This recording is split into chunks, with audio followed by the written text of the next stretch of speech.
Glomerular നെഫ്രൈറ്റിസിൻ്റെ അടുത്ത ഒരു കോംപ്ലിക്കേഷനാണ് electrolyte imbalance. അതായത് എന്തൊക്കെയാണ് നമ്മുടെ ബോഡിയിൽ പൊട്ടാസ്യത്തിൻ്റെയും ഫോസ്ഫറസിൻ്റെയും മഗ്നീഷ്യത്തിൻ്റെയും അളവ് കൂടും. കാരണം ഇതൊക്കെ വേസ്റ്റായിട്ട് ബോഡിയിൽ ഉണ്ടാവും. കാരണം നമ്മൾ കഴിക്കുന്ന ആഹാരത്തിലൂടെ അത് ബോഡിയിലെത്തും. ബട്ട് ഹൈപ്പോനട്രീമിയ ആയിരിക്കും ഉണ്ടാകാൻ കൂടുതൽ സാധ്യതയുള്ളത്. കാരണം വാട്ടർ ഡൈലൂട്ടഡ് ആകുമ്പം സോഡിയത്തിൻ്റെ അളവ് ബോഡിയിൽ കുറയുന്നതായിട്ട് ഫീൽ ചെയ്യും.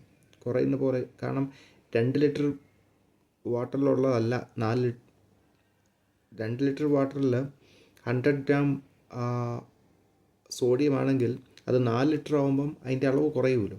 അതുപോലെ വാട്ടർ ഡൈലൂട്ടഡ് ആവുകയാണ് ഇവിടെയും ചെയ്യുന്നത്. പിന്നെ അടുത്താണ് മെറ്റാബോളിക് അസിഡോസിസ്. അതായത് ഹൈഡ്രജൻ അയണിനെ ബോഡിയിൽ നിന്ന് കിഡ്നി വഴി എക്സ്ക്രീറ്റ് ചെയ്താണ് ആസിഡ് ബേസ് ബാലൻസ് കാർബോക്സിലിക് ആസിഡിനെ ബോഡി ഡൈല്യൂട്ട് ചെയ്യുന്നത്. ബൈകാർബായിട്ടും ഹൈഡ്രജൻ ആറ്റമായിട്ടുമാണ് കാർബോളിക് ആസിഡിനെ ബോഡി എക്സ്ക്രീറ്റ് ചെയ്യുന്നത്. ബൈകാർബ് ബോഡിയിൽ ബ്ലഡിൽ ശേഖരിക്കുകയും ചെയ്യും, ഹൈഡ്രജൻ അയണിനെ പുറത്തേക്ക് തള്ളുകയും ചെയ്യും. പക്ഷേ ഈ ഹൈഡ്രജൻ അയൺ യൂറിൻ ഔട്ട്പുട്ട് കുറഞ്ഞുകൊണ്ട് പുറത്തേക്ക് പോകാത്ത അവസ്ഥ വരും. അപ്പം എന്ത് ചെയ്യും? അസിഡോസിസ് ഉണ്ടാവും. എങ്ങനെ? Metabolic acidosis. കാരണം കിഡ്നിയിൽ നിന്ന് എക്സ്ക്രീറ്റഡ് ആകുന്നില്ല. ഇനി അടുത്ത സംഭവമാണ് ക്രോണിക് ഗ്ലോമർലാർ നെഫ്രൈറ്റിസ്. അതായത് ഇത് അക്യൂട്ട് സ്റ്റേജ് വിട്ട് ക്രോണിക് സ്റ്റേജിലായി കഴിഞ്ഞാൽ എന്താണ് അപ്പോൾ ഉണ്ടാകാനുള്ള സാധ്യതയാണ് CKD, ക്രോണിക് കിഡ്നി ഡിസീസ്. അതായത് പെർമനൻറ്റ് ഡാമേജിലേക്ക് പോകാനുള്ള സാധ്യതയുണ്ട്. പെർസിസ്റ്റൻ്റ് ഹൈപ്പർ ടെൻഷനാണ്, എപ്പോഴും ഹൈപ്പർ ടെൻഷൻ ഉണ്ടാവും, അനീമിയ. ഇത് മൂന്നുമാണ് അതിൻ്റെ അവസ്ഥ എന്ന് പറയുന്നത്. ഇനി ഇൻ്റർവെൻഷൻ എങ്ങനെയാണ്?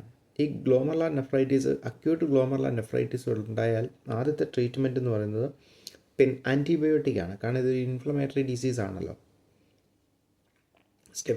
സ്റ്റെപ്റ്റോകോക്കസ്, ഹീമോലൈറ്റിക് സ്റ്റെപ്റ്റോകോക്കസ് വൈറസ് ചെന്നാണല്ലോ, group A beta haemolytic streptococcus എന്നാണ് ഈ പ്രശ്നം മുഴുവൻ ഉണ്ടാകുന്നത്. അപ്പം ആൻറ്റിബയോട്ടിക്കാണ് ഇതിൻ്റെ ആദ്യത്തെ പ്രൈമറി ട്രീറ്റ്മെൻറ്റ് എന്ന്. പെൻസിലിനാണ് കൊടുക്കുന്നത്.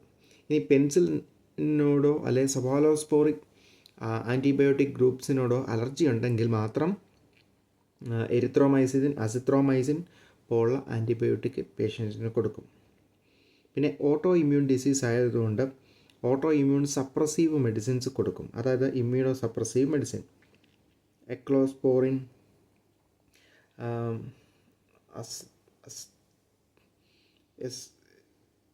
എസൈക്ലോപോറിൻ അതുപോലുള്ള പോലുള്ള മെഡിസിൻസ് കൊടുക്കും. പിന്നെ ഹൈപ്പർ ടെൻസീവ് ആൻറ്റിഡിമ, ബി പിയും കൂടുതലായിരിക്കും. BP കൂടാൻ കാരണം എന്താ? ഫ്ലൂയിഡ് ഓവർലോഡ് ബോഡിയിലുള്ളത് കൊണ്ടാണ്, ഇഡിമയുള്ളത് കൊണ്ടാണ് BP കൂടുന്നത്. അങ്ങനെയുള്ളപ്പോൾ ഡയറൂട്ടിക്സ് ആണ് പേഷ്യൻറ്റിന് കൊടുക്കുന്ന, ഫ്രൂസിമൈഡാണ് പേഷ്യൻറ്റിന് കൊടുക്കുന്ന ഏറ്റവും നല്ല ട്രീറ്റ്മെൻറ്റ്. കാരണം ഫ്രൂസിമൈഡിൽ പൊട്ടാസ്യത്തിൻ്റെ അളവൊക്കെ ബോഡിയിൽ കുറഞ്ഞോളും. ഇൻടേക്ക് ഔട്ട്പുട്ട് സ്ട്രിക്റ്റായിട്ട് മോണിറ്റർ ചെയ്യണം. കാരണം ഫ്ലൂയിഡ് ഓവർലോഡാണ് ബോഡിയിൽ. അതുകൊണ്ട് എത്ര യൂറിൻ ഔട്ട്പുട്ട് ഉണ്ടോ അതിനനുസരിച്ച് ഫ്ലൂയിഡ് കൊടുക്കാൻ പറ്റത്തുള്ളൂ. റെസ്ട്രിക്റ്റ് ഫ്ലൂയിഡ് ഇൻടേക്ക് റെസ്ട്രിക്റ്റ് ചെയ്യണം. എഡിമ ആൻഡ് ഹൈപ്പർ ടെൻസീവ് ആണ്, അതുകൊണ്ട് സോഡിയം ഇൻടേക്ക് റെസ്ട്രിക്റ്റ് ചെയ്യണം. ഒന്നല്ലേ ചിലപ്പോൾ റെസ്ട്രിക്റ്റ് ചെയ്യണം. ഇനി അത് കുറവാണെങ്കിൽ, സോഡിയത്തിൻ്റെ അളവ് കുറവാണെങ്കിൽ സോഡിയം കൊടുക്കുകയും വേണം.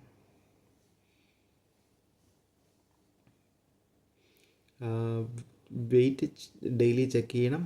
ഹൈപ്പർ ടെൻഷൻ ഉണ്ട്, അതുകൊണ്ട് ആൻറ്റി ഹൈപ്പർ ടെൻസീവ് മെഡിസിൻ കൊടുക്കണം. ACE ഇൻഹിബിറ്ററും ആൻജിയോടെൻസിൻ 2 റിസപ്റ്റർ ബ്ലോക്കറും കൊടുക്കണം.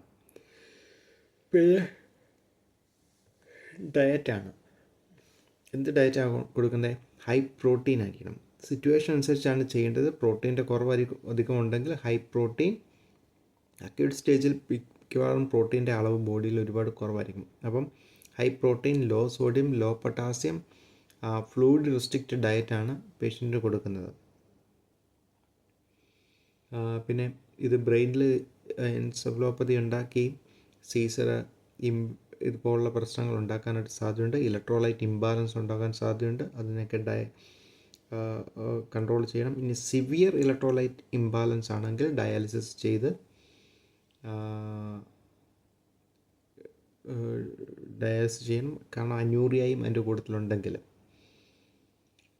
അന്യൂറിയയും പ്ലസ് സിവിയർ ഇലക്ട്രോലൈറ്റ് ഇംബാലൻസ് ഉണ്ടെങ്കിൽ ഹൈപ്പർടെൻസീവ് ക്രൈസിസ് ഇതുപോലുള്ള സിറ്റുവേഷൻ ഉണ്ടെങ്കിൽ ഡയാലിസിസ് ആണ് നമ്മൾ ചെയ്യുന്നത്. ഹൈപ്പോക്കലീമിയ, യുറീമിയ, യുറീസീമിയ ഇതുപോലുള്ള അവസ്ഥയുണ്ടെങ്കിലും ഡയാലിസിസ് ചെയ്യും. ഇലക്ട്രോലൈറ്റിനെ മാനേജ് ചെയ്യണം.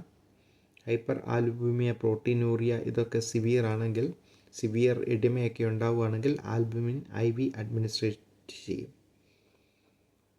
പിന്നെ പ്രിവെൻഷൻ, ട്രീറ്റ്മെൻറ്റ് വിത്ത് ആൻറ്റിബയോട്ടിക് കൊടുത്താണ് ഈ ഫോർ ദ റെസ്പിറേറ്ററി ഡിസീസ് എടുത്താൽ ഉണ്ടാവുകയാണെങ്കിൽ ആൻറ്റിബയോട്ടിക് കൊടുക്കേണ്ടതാണെങ്കിൽ കൊടുത്ത് ചികിത്സിക്കുന്നതാണ് ഇതിൻ്റെ ട്രീറ്റ്മെൻറ്റ് എന്ന് പറയുന്നത്, ഇതിൻ്റെ പ്രിവെൻഷൻ എന്ന് പറയുന്നത്. പിന്നെ ഡയറ്റ് കൂടുതലായിട്ട് അക്യൂട്ട് ഗ്ലോമറുലാർ നെഫ്രൈറ്റിസ് ആണെങ്കിൽ ഹൈ പ്രോട്ടീൻ ആയിരിക്കണം കൊടുക്കേണ്ടത്. എന്നാൽ ക്രോണിക് സ്റ്റേജിലേക്ക് പ്രോട്ടീനൊക്കെ ദഹിപ്പിക്കാനുള്ള ബോഡി ഡെബിലിറ്റി നഷ്ടപ്പെടുകയും അങ്ങനെയൊക്കെ വരുമ്പം ലോ പ്രോട്ടീൻ, കിഡ്നി ഫങ്ഷൻ കുറഞ്ഞതുകൊണ്ട് ലോ പ്രോട്ടീൻ ഡയറ്റ് ആയിരിക്കും കൊടുക്കുന്നത്.